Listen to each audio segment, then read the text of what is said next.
What's going on, folks? This is Silver Forever here, and today we are going to be talking about collecting sets and series of silver bullion, how it can go well and how it can go horribly wrong. Stick around. So today I got a cool unboxing for you, and without belaboring the point anymore, I'm going to go ahead and whip out the trusty knife and bust into it. So there's some stuff that I'm super excited about in here today. Today's conversation is all about collectors series and how it works, how they're produced by different mints, how many are in the series, what their relative values are, and what are the do's and don'ts about getting into a silver collector series. Now, first thing I'm going to say right off the bat is I was super excited to get these Germania Mint Mythical Forest series items.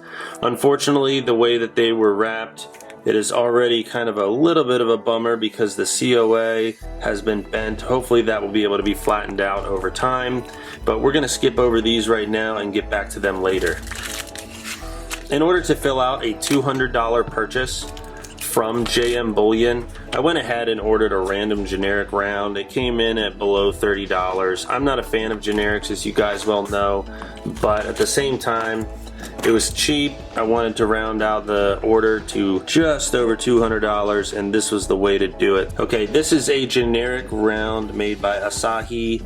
3/9's fine. We got the Statue of Liberty. Kind of an interesting approach to the presentation. We have Liberty here, and if we give it a flip, we have an eagle on the back here with freedom.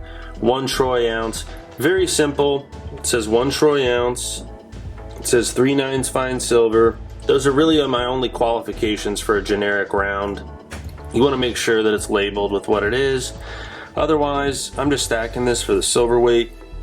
I do like this design better than other ones that I have in my generic stack, but at the end of the day, we're not here to talk about generic rounds. This was just a way to round up the order to $200.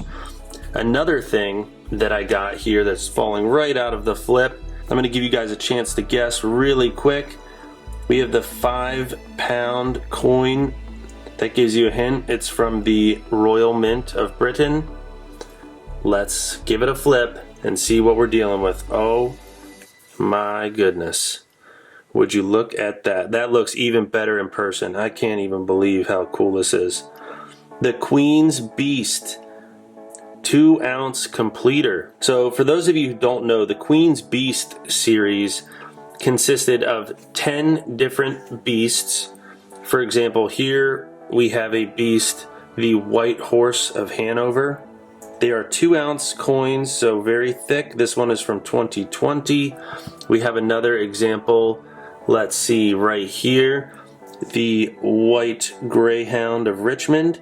This is the 2021 coin. And you basically have a different beast. There's falcons and unicorns and lions and all manner of different beasts.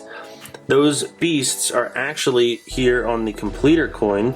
I really feel like I might need to go throw on some gloves to deal with this thing. Look at the shiny. So we have the lion, the horse, the greyhound, the dragon, the falcon, unicorn, the bull. Wow, what a cool looking piece. So the Queen's Beast series was created with 1 or 2 of these a year, each of the different beasts, and what you find on the resale market is that the ones that were produced early on, I think that 2016 was the first year, those now sell for well over $100.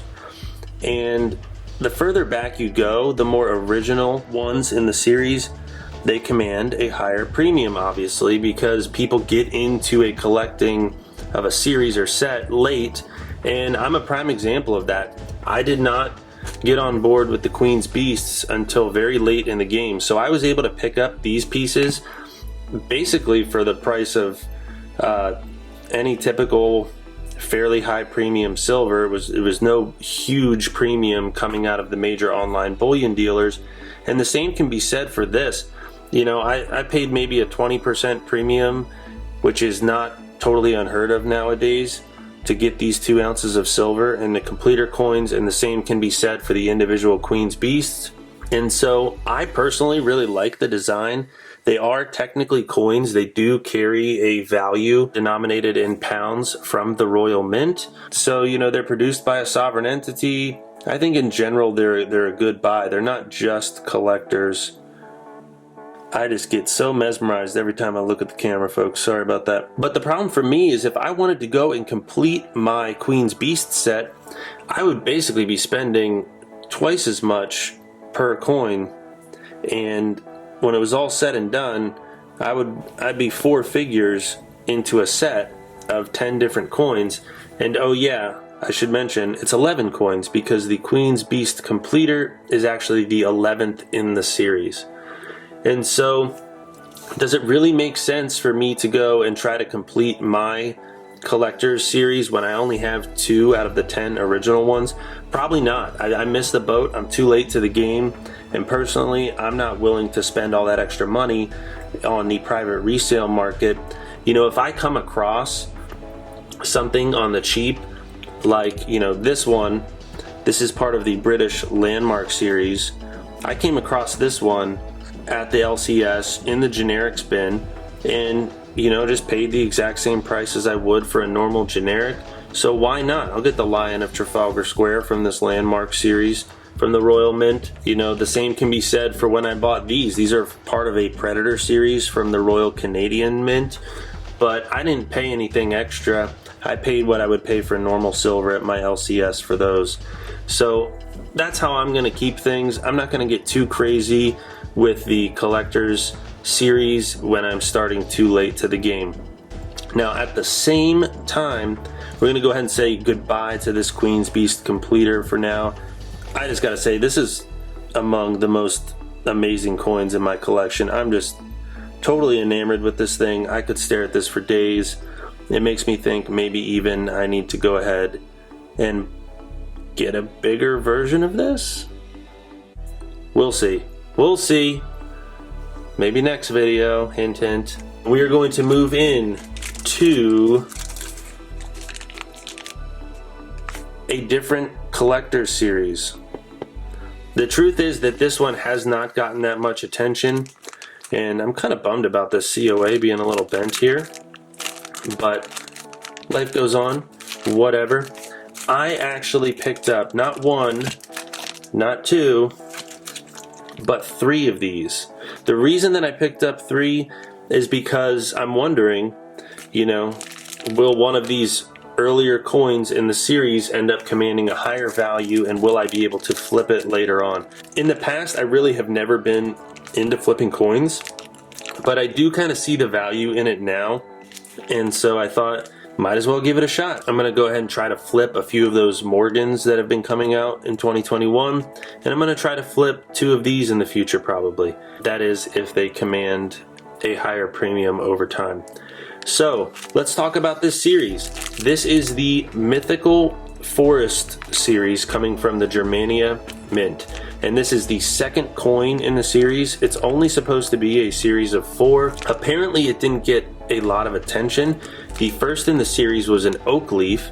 There were 50,000 minted, but this is the 2nd in the series, the chestnut leaf, and this one only had 25,000 minted. So I'm not exactly sure why they would do that, unless there just wasn't a whole lot of attention for that first in the series. But I personally really like trees. I really like the chestnut tree in particular. It has a long history in America, but also all around the world. As the Roman armies were traveling through Europe, they were planting chestnut trees. In America, throughout the Appalachians, the chestnut tree was once the most dominant species of all the trees. It was hundreds of feet tall. It's valued for its wood. It's valued for the actual chestnuts themselves. They were a huge source of food for wildlife and humans alike. They carry a lot of symbolic representation throughout Germany and Europe generally. The chestnuts were thought to represent fertility, chastity. It was thought that if you carried around a chestnut in your pocket as a woman, that it would help you conceive. And on the back of this Germania mint piece, we have the double-headed eagle. Now this double-headed eagle represents the Roman god Janus. This is a god of doors and passageways and bridges, and the head looking to the left is to look into the past, while the one looking into the right is looking into the future. We see kind of lightning bolt arrows in the feet of the eagle representing creation and destruction. 2021. Now it says 5 marks. The problem here is that marks are not actually a currency anymore in Germany, and so technically this is not a coin, and this, my friends, is our COA. We have the chestnut leaf from 2021, face value of 5 marks, produced in the year 2021 in 4.9 silver, a diameter of just under 39 millimeters in BU, with a limited release of 25,000 pieces. The official coins of the Germania Mint, attesting to the reality and quality of the silver. What a great looking silver piece. And let's get the unobstructed view here of the chestnut. 4 nines fine, 1 ounce of silver, chestnut leaf. Now the third and the fourth in this series are going to be the beech leaf and the linden leaf. These coins are also made in proof, silver and gold as well. And the truth is, even if this Mythical Forest series doesn't take off and command higher value in the future, I'm still a huge fan of the design. I know that not everyone will share that sentiment, but I really love trees. I love the outdoors, and so this, for me, was a good buy. Like I said, hopefully I'm not too late to the game on this Mythical Forest series. I don't know how I missed the original oak leaf one. If you have an extra oak leaf and you want to sell it to me, then let me know in the comments down below. We're gonna try to arrange for a transaction, because I really want to get my hands on one of these oak leaves. If this collector series acts like other ones, then the oak leaf presumably will be the most valuable. The difference in this case is that the chestnut actually has only half of the overall mintage that the oak leaf did, so it's kind of shocking to me that I don't see more of those oak leaves available on eBay, and I've been keeping my eye out for them, but I just can't seem to find any. If you know where I can find one of the oak leaf in BU, I don't really care about the proof, I just want the oak leaf in BU, preferably with the COA. Not the end of the world if I can't get it. Then let me know if you have one that you want to trade or sell. Let me know in the comments down below. And with that, I'd like to remind you to be smart about how you stack. Don't get too crazy with the collector series. Remember that you will only really be getting your money back on those through private sale. Your LCS doesn't care. They're not going to give you much more than the value of the silver weight itself. So be smart out there while you're stacking. At the same time, if you like to collect for a hobby and you have disposable income, then that's your prerogative. It's totally up to you. But I'm just trying to share some of the lessons that I've learned over time as I stack in different series. And with that, I'd like to remind you to stack that like button. Stack silver today, stack silver tomorrow, and stack silver forever.